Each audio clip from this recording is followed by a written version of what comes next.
CAPM मिलन महोत्सव साथ में कभी कभी अनुभव होता है कि वृंदावन चित्रकूट मिलन महोत्सव जैसा भी लगता है।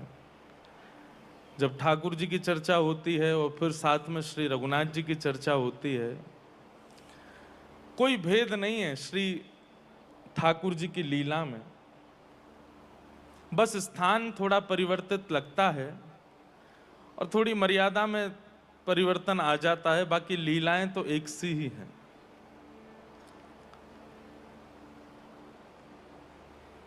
पूज्य महाराज जी के पास परसों बैठे थे तो एक पद है, हमारे अष्ट सखाओं ने भी गाया, व्यास जी भी बैठे थे। वो पद श्री अग्रदास जी महाराज के वाणी से भी प्रकट हुआ है। राम कृष्ण कहिए उठ भोर, राम कृष्ण कहिए उठ भोर, इत अवधेश उते ब्रज जीवन, इत अवधेश उते ब्रज जीवन, धनुष धरण और माखन चोर, धनुष धरण और माखन चोर, राम कृष्ण कहिए उठ भोर, राम कृष्ण कहिए उठ भोर। ये श्री अग्रदास जी महाराज का पद है। इत में छत्र सिंहासन राजे, इत में छत्र सिंहासन राजे, और भरत शत्रुघ्न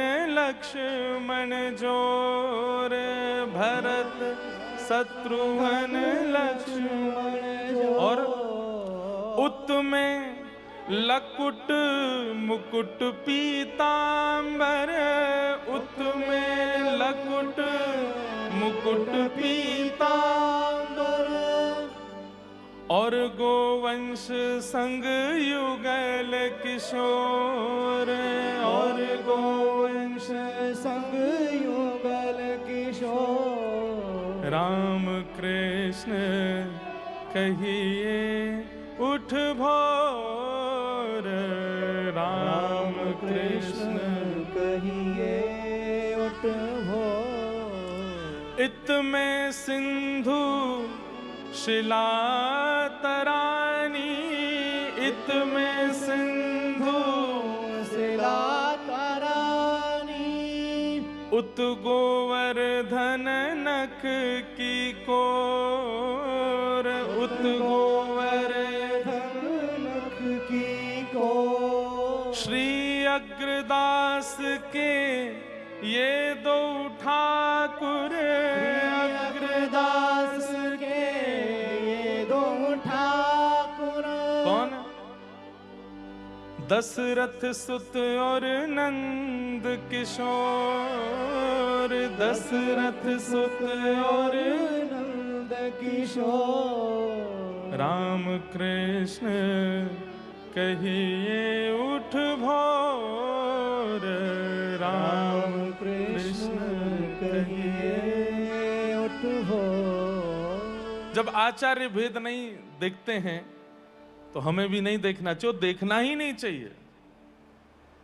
हमारे वृंदावन के लाला और श्री अयोध्या के राजकुंवर, दोनों में केवल मर्यादा में थोड़ा अंतर आ जाता है। वहां थोड़े मर्यादित रहते हैं ठाकुर जी, और एक नियम होता है ना, व्यक्ति पहले मर्यादा में ही रहता है।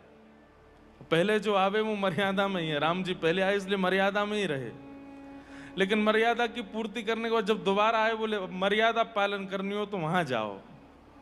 और यहाँ तो हमारे सब भाव देखो कैसे भाव हैं, तो फिर ठाकुर जी थोड़ी ऊधमों में आ जाते हैं। लेकिन श्री कृष्ण को आप मर्यादा पुरुषोत्तम क्यों नहीं कह सकते?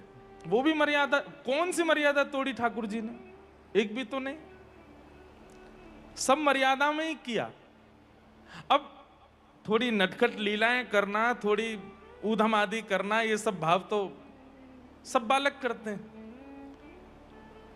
केवल अगर आप रास विलास के रूप में और कई भावों के रूप में विवाह के संदर्भ में आकर के श्री कृष्ण को अगर आप केवल लीला पुरुषोत्तम कहते हैं, तो अभी राम जी के अंदर की बात आपको पता है नहीं है। और पता करनी हो तो फिर जाइए श्री अग्रदास जी की वाणी पढ़िए, उनके पद पढ़िए,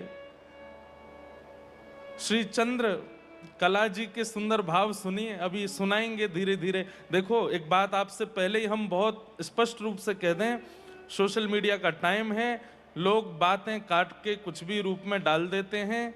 हम पहले ही स्पष्ट कर दें, ये सब जो वार्ताएं हैं ये बहुत गूढ़ हैं और बहुत गोपनीय हैं, ये कहीं कहने वाली तो नहीं है। लेकिन क्योंकि ये स्थान श्री रवासा धाम, यहीं से इस रस का उजागर किया गया, इसलिए यहां अगर कह दें तो बस आप सौभाग्य मानिए कि आप सुन रहे हैं।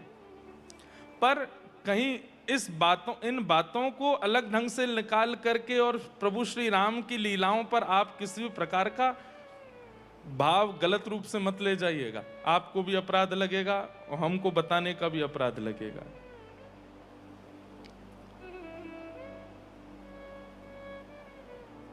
केवल रास के रूप में आप ठाकुर जी को लीला पुरुषोत्तम कह देते हैं।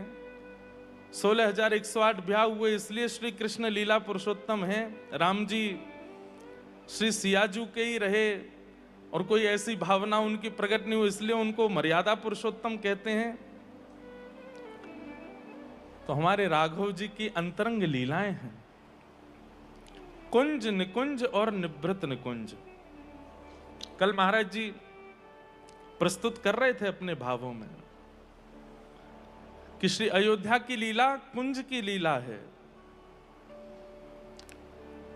मिथिला की लीला निकुंज की लीला है और श्री चित्रकूट निभृत निकुंज है। कुंज जहां लगभग सबका प्रवेश है, निकुंज जहां पे श्री प्रियालाल जी हैं और जिनको वे चाहें वे हैं, और निभृत निकुंज में कोई नहीं है, केवल श्री प्रियालाल जी का विलास है। कुंज निकुंज निभृत निकुंज, और तीनों रसों को गाया श्री अग्रदास जी महाराज ने, तीनों रसों का उजागर किया है इस रेवासा भूमि पर। इसलिए अगर वैसे तो हम भागवत की कथा ही सुनाएंगे, जब लगेगा कि कुछ भाव कहना चाहिए तो ही कहेंगे। आचार्य चरण विराजेंगे तो थोड़ी मर्यादित भावना रहेगी, लेकिन आप उसको किसी भी रूप में दूसरे पक्ष में मत ले जाइएगा। हमारे ठाकुर जी ने महारास किया, लेकिन 999 रास तो श्री राघव जी ने किए। 1000वां रास कर रहे थे, तभी जयंत ने आके विघ्न डाला। तब राम जी ने मन बनाया, बोले कि अभी ये 1000वां पूरा नहीं हुआ, अब सीधे जरा भंडारा वृंदावन में करेंगे। तो 1000वां रास वृंदावन में हुआ, 999 रास तो श्री राघव जी ने किए हैं। उसकी जो पूर्ति सहस्त्र की हुई है वो वृंदावन में, इसलिए वो महारास हुआ। अब आप सोचिए, महारास जब जैसे ही प्रारंभ हुआ तो कहते हैं, यमुना भी नाचे, गंगा नाचे, नाचे नदीगण, सूरज भी नाचे, चंदा नाचे, नाचे तारागण, क्योंकि मन मेरा बन गया सखीरी पावन वृंदावन। ये सूर्य, चंद्रमा, नदियां, वायु, पवन, वृक्ष, ये तैयार बैठे थे क्या पहले से ही? अरे ये प्रतीक्षा ही कर रहे थे, उस अधूरे रस की प्रतीक्षा कर रहे थे जो त्रेता में अधूरा रह गया है। और जैसे ही द्वापर में वही श्री राम कृष्ण बनकर के आए, तो मानो जैसे सब तैयार बैठे हैं कि रास हो और हम भी नृत्य करें। अरे कहां तक कहें, देवादिदेव महादेव दौड़ करके आते हैं कैलाश से और वृंदावन में आकर के गोपेश्वर बन जाते हैं। एक बार के देखने में इतना प्रभाव नहीं हो सकता, ये 999 बार देख चुके थे पहले, इसीलिए इनका चित्त इतना प्रेममय हो चुका था कि जैसे ही ठाकुर जी ने वृंदावन में रास किया तो कोई भी देवी देवता स्वयं को रोक नहीं पाए, सब आ गए और महारास हुआ। ऐसे हमारे ठाकुर जी की लीला है, उसमें किसी भी प्रकार का भेद मत रखिएगा। वास्तव में तो आनंद तब आवे कि जब राघव जी की लीला सुनते सुनते लगने लगे कि नहीं तो ठाकुर जी की लीला है, वृंदावन चंद की लीला है। और श्री वृंदावन चंद की लीला सुनते सुनते लगन लगे कि ये तो राघव जी की लीला है। तब समझो कि अब पूर्ण वैष्णव भय हम, अब गुरु कृपा भई हम पे, ये भेद न रहे। ऐसे श्री प्रिय मिलन महोत्सव में हम आप सब लोग आनंद ले रहे हैं।